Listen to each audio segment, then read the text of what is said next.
Dear students, अज आप topic discuss करांगे stack it's operations. सब तो पहला आप डिस्कस करांगे कि स्टैक की हुंदी आ।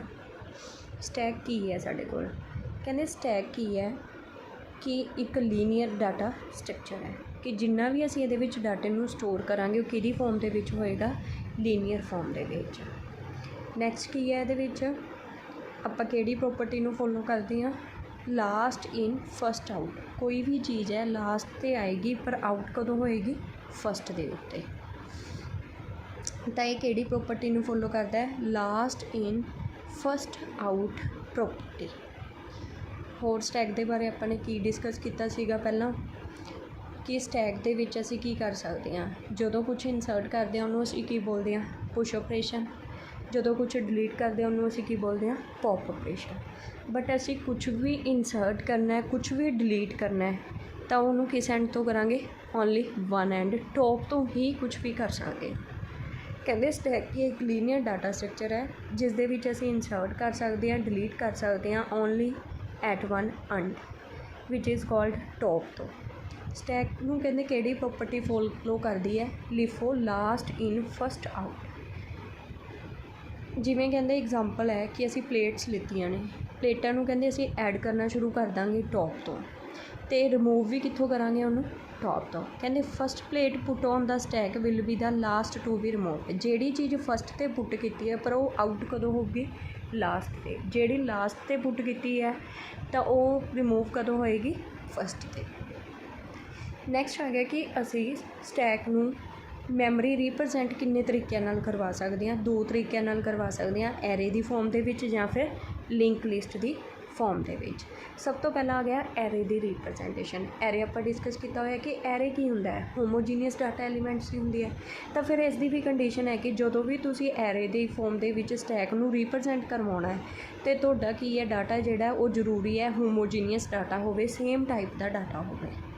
मैक्सीमम साइज पता होना चाहिए कि तुसी कितना डाटा लेना है बिफोर इंप्लीमेंटिंग, डाटे नूं इंप्लीमेंट करन तो पहला। सब तो पहला की करोगे, कहंदे तुसी स्टैक नूं खाली रहोगे एक नूं, फिर तुसी कहंदे उहदी टॉप दी वैल्यू लोगे इक्वल टू जीरो। जीरो तो उहनूं स्टार्ट करोगे, एरे साडा किस तो स्टार्ट हुंदा है, जीरो तो। जदों कहंदे तुसी पहला एलीमेंट उहदे विच इंसर्ट कर दोगे तो टॉप नूं वैल्यू की हो जाएगी, असाइन हो जाएगी। तो इस तरह की है कि वह जोड़े टोटल नंबर ऑफ वैल्यू ने गया वो की हो जाएगी, इंक्रीमेंटेड बाय वन। तो एंड इंसर्ट कित्थे कर देंगे असीं उन्होंने, टॉप दे उत्ते। जिवें एग्जाम्पल है ए ऑफ जीरो पोजीशन है, फिर वो टॉप है अपना, तो फिर वन हो गई, फिर टू हो गई, थ्री हो गई, फोर हो गई। तो उस वैल्यू की स्टोर करवाई है A B C D E. Clear है सारिਆਂ ਨੂੰ। इस तो बाद आ गया लिंक्ड रिप्रजेंटेशन ऑफ स्टैक। ਹੁਣ स्टैक ਨੂੰ ਅਸੀਂ रिप्रजेंट करवाना लिंक्ड की फॉर्म के विच। लिंक के विच की हुंदा कि दो नोड लित्तियां हुंदियां ने, एक दे विच एक्चुअल एड्रैस होएगा, एक सानू दसेगा कि नैक्सट एलीमेंट का एड्रैस की है, कि असीं किहड़े एलीमेंट कोल जाना है। सानू कहंदे इस वास्ते भी की चाहिए है, होमोजीनियस डाटा होना चाहिए सेम टाइप का, मैक्सीमम साइज पता होना चाहिए स्टैक का। कित्थों स्टार्ट करांगे असीं, जीरो तो। सब तो फस्ट वैल्यू यदि जीरो तो स्टार्ट होगी तो यदा टॉप है जोड़ा वो असीं लै लांगे। सब तो पहला 50 है, फिर 60 है, फिर 70 है, फिर 80 है, उन्होंने लीनियर रिप्रजेंट करवा के दिखाता। उस तो बाद आ गया कि ऑपरेशनस ऑफ स्टैक। स्टैक के उत्ते असीं किहड़े-किहड़े ऑपरेशन परफॉर्म करवा सकते हैं, पहला भी पढ़े ने। जां तां आपां देखो इंसर्ट करवा सकते हैं, जां उहदे विचों डिलीट करवा सकते हैं, होर तां कुछ नहीं करवा सकते स्टैक के उत्ते। तो इस दे उत्ते किहड़े ऑपरेशन परफॉर्म करवा सकते हैं असीं, इंसर्ट ते डिलीट। सब तो पहला आ गया इंसर्ट। कहते inserting a new element in the stack is called push operation. कहते जदों असीं कोई नवा एलीमेंट ऐड करते हाँ तो उसनूं असीं किहड़ा ऑपरेशन बोलते हैं, पुश।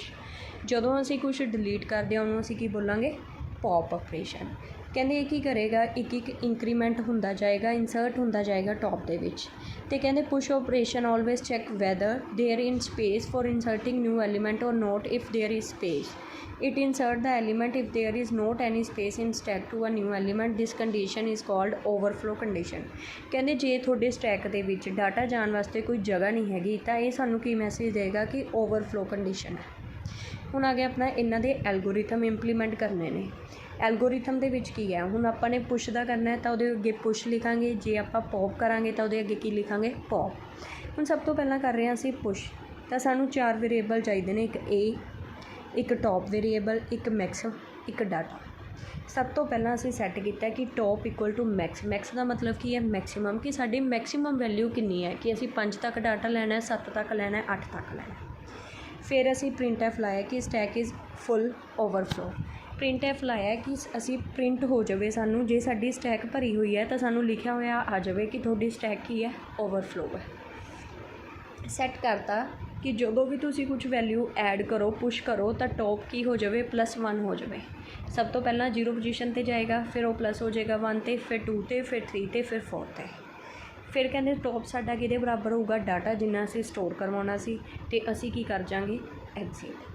इदां ही इस तो उल्ट की है पॉप ऑपरेशन। पॉप ऑपरेशन दे विच कि असीं एक रिमूव करते जावांगे, तो उत्थे असीं कंडीशन की वेरीएबल सेम लवांगे, मैक्स की जगह की लवांगे, मिनीमम वैल्यू लै सकदे आंगे, जां असीं कह सकते हैं कि टॉप असीं किहदे बराबर लै लांगे, नल दे बराबर लै लांगे भी खाली। तो उस दे विच की सैट करता डाटा टॉप दे बराबर, टॉप की हो जाए कि एक माइनस हो जाए, तो एग्जिट। पॉप का मतलब की है रिमूव करना है एलीमेंट नू, डिलीट ऑपरेशन परफॉर्म करना है। क्लीयर है सारिਆਂ ਨੂੰ। उस तो बाद असीं डिस्कस करांगे स्टैक एप्लीकेशन, कि स्टैक दे की काम बनेंगे, कित्थे कित्थे यूज़ की जाती है। सब तो पहला आउंदी है अर्थमैटिक एक्सप्रैशन। अर्थमैटिक का मतलब की है कि असीं कुछ भी प्लस माइनस मल्टीप्लिकेशन कुछ भी परफॉर्म करना। कहते most important application of stack is compilation of arithmetic expression in infix notation, infix, prefix, postfix, इन्हां नोटेशनस दे विच इन्हां नूं यूज़ करते हैं। सब तो पहला तो कहते असीं इहनूं इनफिक्स दे विच यूज़ करते हैं। इनफिक्स का की मतलब है, कहते जदों operator is placed between its operands. हुण सानूं पता होना चाहिए ऑपरेंड्स की हुंदे ने, जिवें आपां ने लै लिया कि A+B, ए बी साडे की ने ऑपरेंड्स ने, प्लस की है साडा ऑपरेशनस। तो हुण कहते जदों साडा ऑपरेटर हैगा ऑपरेंड दे विचाले हुंदा है, उहनूं की बोलदे हां असीं इनफिक्स, जिवें A+B, M×N। क्लीयर है सारिਆਂ ਨੂੰ। प्रीफिक्स का मतलब की हुंदा है कि जदों साडा ऑपरेटर सब तो पहला होवे ते ऑपरेंड्स साडे बाद चों होण, जिवें मल्टीप्लिकेशन पहला, MN पिछे। नैक्सट आ गया जी पोस्ट फिक्स। जदों साडा ऑपरेटर पिछे होवे ते साडे जिहड़े ऑपरेंड ने वो मुरे होण, उहनां नूं असीं की बोलदे हां, पोस्ट फिक्स ऑपरेशन। नैक्सट आ गया स्ट्रिंग रिवर्स। स्ट्रिंग रिवर्स का मतलब की है कि कलैक्शन होंदी है करैक्टर की स्ट्रिंग। तो कहते स्ट्रिंग रिवर्स का मतलब की है, कहते इंपोर्टेंट एप्लीकेशन है स्टैक की। स्ट्रिंग स्टोर होंदा stack character by character store करता है। कहते first element of string is inserted first in stack, जिहड़ा पहला वो पहला ਉਹਦੇ ਵਿੱਚ ऐड होएगा, तो ਜਿਹੜਾ लास्ट हैगा the top of the stack होएगा। एग्जाम्पल जिमें कहते असी कुछ भी स्टोर करवाना है, लैंगुएज नूं स्टोर करवाया, तब पुश होया L सब तो पहला, फिर A, फिर N, फिर G, फिर U, फिर A, फिर G, E। यही चीज़ सारा दसिया। सब तो पहला इहदा एल्गोरिथम की है, कहते एक तुसी क्रिएट कर लो खाली स्टैक, एम्पटी लै लो, उस दे विच एक अखर करैक्टर नूं की करी जाओ, पुट करी जाओ। उस तो बाद की करो, पॉप करी जाओ, उपरों एक नूं कड्ढी जाओगे तो उत्थे किहड़ा ऑपरेशन परफॉर्म हो जाएगा, पॉप ऑपरेशन। पॉप दे विच इन्हां ने एक कड्ढ के दिखाता, पुश दे विच एक ऐड करके दिखाता। हुण आ गया जी मैचिंग पैंथसिस। पैंथसिस की होंदे ने जदों आपां ब्रैकेट, बोर्ड मास रूल मैथ का यूज़ करते हैं, जिवें ब्रैकेट है, फिर डिवाइड है, ਜਾਂ कोई भी सिंबल्स यूज़ करते हैं, उन्होंने असीं की कहांगे मैचिंग पैंथसिस। जिवें कि आपां पहलां डिवाइड नूं जां वड्डी ब्रैकेट, चौरस ब्रैकेट खोलते हैं, फिर गोल ब्रैकेट खोलते हैं, फिर मल्टीप्लिकेशन, उन्होंने दे सिंबल दिते हुए ने, किहड़ी चीज़ पहलां आपां चैक कर सकते हैं। हुण आ गया मैचिंग जिहड़े पैंथसिस ने, उहदा की एल्गोरिथम है। सब तो पहलां स्कैन करना है सारी एक्सप्रैशन नूं, लैफ्ट तो राइट तक देखना है, रिपीट करी जाना है 2 to 4 स्टैप नूं, जदों तक सारे करैक्टर कंप्लीट नहीं हो जाते। जे कहते left parenthesis is occur, push it is in the stack. जे सानूं लैफ्ट ते कोई पैंथसिस मिलता है, कोई ब्रैकेट्स वगैरह मिलता है, तो उन्होंने पुश कर लो स्टैक दे विच। फिर करैक्टर नूं स्कैन करो, उहदे ऑपरेटर नूं देखो, फ्रेंड्स नूं देखो। इस तरह ही असीं की करांगे, राइट पैंथसिस नूं देखांगे, फिर उस टॉप दे विच ऐड करांगे ते एग्जिट कर जांगे। थैंक्स।